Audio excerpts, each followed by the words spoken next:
যাই বাড়ি সব ঠিক করে দিই।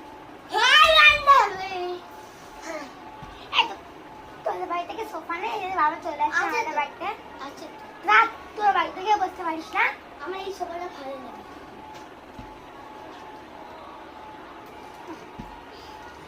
হ্যাঁ মা আসছি, খেতে আসছি, দাঁড়া খাবার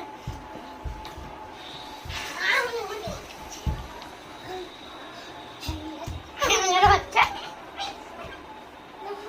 গুলো খিলা দিয়েছে।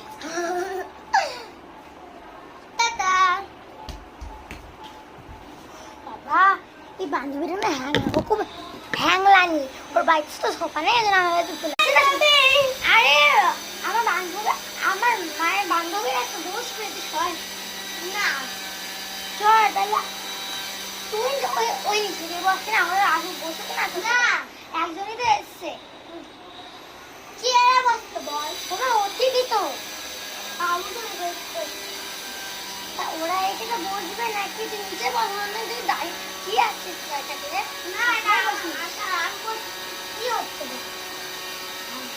হ্যাঁ না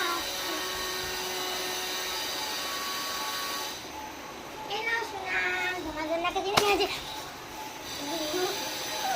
এই হ্যাঁ খাবে কাজ দে দে দে।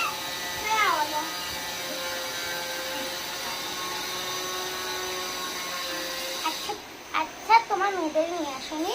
হ্যাঁ কালকে নিয়ে এসো। হ্যাঁ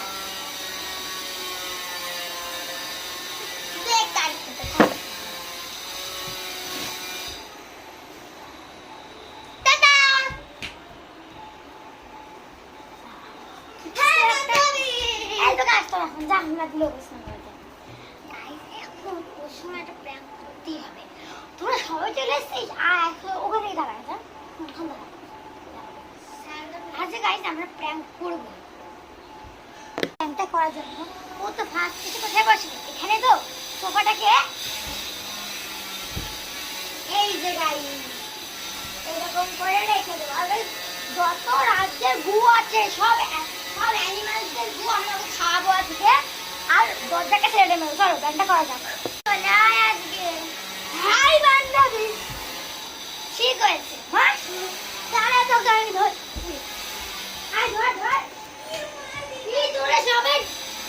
ওর তাড়াতাড়ি মাথায় 3 ফোঁটা এরকম করে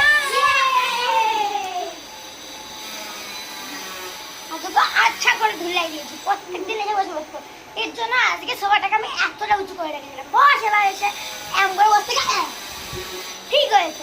আমি ঠিক করে তোমরা বলতে ঠিক করে